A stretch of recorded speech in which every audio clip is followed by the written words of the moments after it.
Hello, my name is James Greaves. I'm the executive chairman of the JAG Group, which is based here in Kuala Lumpur and in Singapore. The JAG Group has a range of different businesses, including SalesWorks, which focuses on face-to-face sales teams and acquisition of subscription-based customers for a different range of clients. We have other companies that do subscription management. I'm in property, I'm in aviation, and a range of different, quite a wide range, about 5 or 6 different types of businesses that are all housed here, but work all the way across Southeast Asia and North Asia. Do you have a daily routine or a habit that you think that made you who you are today? Yes, I do. I have I'm not doing it at the moment because I have 3 broken ribs, but normally my day starts pretty early, usually around about 6 o'clock. Well, when I was younger, we didn't have phones or the internet, so I used to wake up in the morning and think about my day. Some people might call it meditating. I just like to sit and think about my day ahead. Now there's a bigger distraction with your phone. Yes. So the discipline of waking up and not looking at your messages or not looking at everything, so that you react to things rather than think about what you need to do today. So I try and stay off my phone first thing in the morning, and then only come to it because once I'm on my phone, I'm answering everybody else, rather than thinking about what I would need to do today.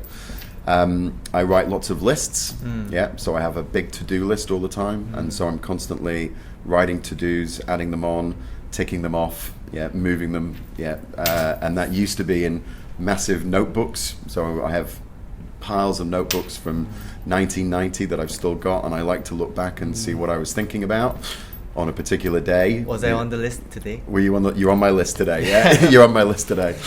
And so now it's on my iPad or it's on my phone, but I'm a massive list maker. List? Yeah, lots of lists, which is, this is what I need to do, this is when I need to do it by, this is who I need to meet. So I'm not a particularly naturally organized person, so I have to make up for I have a bit of a scattery brain. I'm always thinking about different things, so I have to be disciplined and write down everything that I need to do. Then I exercise. Some people like to exercise in the evening. For me, I exercise in the morning, and I find that that's great for endorphins and clearing your head. And sometimes when I'm exercising, I listen to a podcast. So podcasts about business, podcasts about history, podcasts about news and current affairs. So I try and mix exercising with learning at the same time. So I do that. That's basically usually by about 9 a.m. Wow. Yeah, and then from then on, then I'm responding for the rest of the day. So the rest of the day is meetings or calls, but I've already got a plan for what I need to get done so that I don't get swallowed. I don't get caught up in things during the day that I didn't want to be caught up in. Unless I have to be. So that's basically my day. If there's one key to success, what do you think it would be? There is one word, which is discipline. So if you want to be successful, you have to be disciplined. And that word means different things to different people. It means, to me, working when you don't want to work. Like when you don't feel like working. Some people feel a way in a day, and then they work less hard or more hard. I generally don't wake up in the morning. Some people think that entrepreneurs, we wake up in the morning and we're super excited. I wake up like everybody else does. I snooze, my alarm goes off, and I go, and I snooze a couple of times. Some days I feel great, some days I don't feel quite so great, but it doesn't make a difference. I have to work for me, and I have responsibilities for other people. And so therefore the discipline is always, like do what you need to do. Do you think discipline is in themselves, or it is made by drive? If you have a natural discipline, if it's the way that you were brought up, that's helpful. My parents divorced when I was 8, so my mum was working very hard. She left the house at 6 o'clock in the morning. Her job was an hour and a half drive away, an hour and a half back. So my sister and I sort of got ourselves to school, but she was an amazing example of working very, very hard.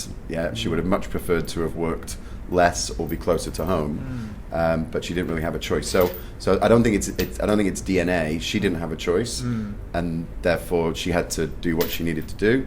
And once you've set your goals and once you've sort of establish what it is that you want, yeah, then that gives you an idea about how hard you need to work, and then it's about how much you want this. And if you really, really want it, then you then have to you've got to go and figure it out.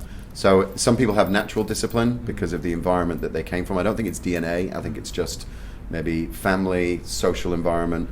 But it can be learned. Absolutely. It all depends on how much you want the goal. How much do you want it? Do you have an ultimate goal in life? Yes, my ultimate goal is to be fulfilled. Yeah, fulfilled. That means happy, content, and fulfilled. Yeah, and that means different things for different people. But for me, it is to be financially free. Yeah, it's not about being extremely wealthy to the point where you have so much money you can't spend it. That's not something. I used to be very motivated about that, but then I worry about my children having too much money. You know, some people say you can make all of this money, and then the question is, do you leave it to your children? And I want my children to work hard and to achieve for themselves. Yeah. So there is a limit to how much money you actually want. You actually want to accumulate, and then for me anyway, some people want to pass on a big business to their children. That's not my plan. I want a happy wife. Happy wife means happy life. In my happy wife. And happy and contented children. That's really, I think, the biggest legacy that you can possibly have. Personally want to be a great entrepreneur. Can you please tell me what not to do? A lot of people, when they're sort of beginning an entrepreneurial journey, take advice from the wrong people. And sometimes the wrong people can be friends, family, people that actually love you and want to protect you from risk. So the idea of going out on your own, very often to your parents or to your partner or to the people that are close to you, people want to de-risk, things for you. They don't want to see you fail. So security is often very important for your closest friends and family for you, and that's because they love you and they've got your best interests. But it's really important that the people that you take advice from on your entrepreneurial journey are the people that you want to become. So if you're taking advice from someone that isn't your role model, then you have to be careful about what advice you take. Like my mum is a role model parent, so I take parenting advice from her, but I don't take business advice from her because she's not a business person. So I think about the kind of people that I want to become, my role models and mentors. Sometimes they're in my own network and in my own business world. Sometimes I have to read about them. But I often think about what would Steve Jobs do, or what would Bill Gates do. Not what would my friend do, or what would my parents do in this situation. And I think that's a really, really important part of becoming an entrepreneur. Listen to everybody, sure. But take advice from the people that have already done it, and are where you want to be. I also think, as the world has changed, 27 years ago when I started out on my, or 30 years ago maybe, my entrepreneur, sorry, no, it is 30. I keep counting up when did I come to Asia, but it started before then. People today talk about work-life balance a lot, and about, you can have it all. You can have a successful career, you can have plenty of time with your friends and family, you can do all of this thing. I don't believe that is true. If you want to be an entrepreneur, you need to make sacrifices and you need to work very, very hard early. As quickly as you possibly can before life starts happening, because once you're married, once you have kids, all of those things get harder and harder. So that's not to say that you can't start an entrepreneurial journey with a family and a bigger structure around you, but things just get harder to do.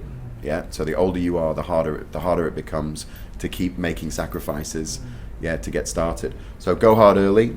So rather than what not to do, it's about thinking big, taking the right advice, work extremely hard, and when you've reached a point that you think is enough, then start to take a little bit more time for yourself. I don't go home early. I work extremely hard every day, and then take a week off or take a weekend off, or so I take my time in chunks, in sections, rather than trying to work from 9 a.m. until 4 p.m. Yeah, that doesn't work for an entrepreneur. Work very hard, and then take a break. Work very hard. Well, initially, work very hard, no break, or a very small break, and then later on, work hard, take a break, and then now my life, I can work hard and I can take longer breaks. After doing business for a same period of time, some people tend to get really big, some people remain small. What do you think is the difference between those two? Okay, that's very easy. That's the level of your expectation. So the size of your goal. I have a very good example of somebody that, the people that cut keys, cut keys and polish shoes. Yeah, we have people on the, very small little shops here in Malaysia. Lots of people doing that. And then there is a guy that cuts keys and polishes shoes, and he has 1,000 of those same thing. Same job, same process, but one person started doing it with an idea to have 1,000 outlets in a guy called Mr. Minute, in Australia, New Zealand, in the UK. So people can do the same thing, but one person has an expectation to just do this or to grow to this, and another person has an expectation to grow something much bigger. So if you don't have big expectations, or high expectations, it's a little bit like rich children generally tend to be rich, even if their parents don't give them any money, because they have an expectation to be rich. And if you're from a poorer family, you have a lower expectation. So, or even a middle class family, you have a lower expectation of what your life should be like. So a big part is to try and sort of spend time with people who have bigger expectations, because it's all about what you're thinking about. If you don't think it, it can't happen. Okay, so your limit is in here. So if your limit is small, you're gonna think small, talk small, and work hard. The work hard is the same. Or you're gonna think a little bit bigger, talk a little bit bigger, and work hard. But very often the work hard is the same. Everybody is working hard. So the goal is to work on this, not just the physical work, but work on the plan. And keep building the plan to the size that you would really like it. And that might be your personal plan as well. What do I want personally? I want a house, I want a car, I want to fly first class. I want my children to go to private school. These are the things that you need to think about, and really think big, and then make your business match your life plan. Then talk big about it, and then work hard. Same work, same amount of hours, all the time. Okay, so put the work into the thinking big, because the work, physical work, is always the same.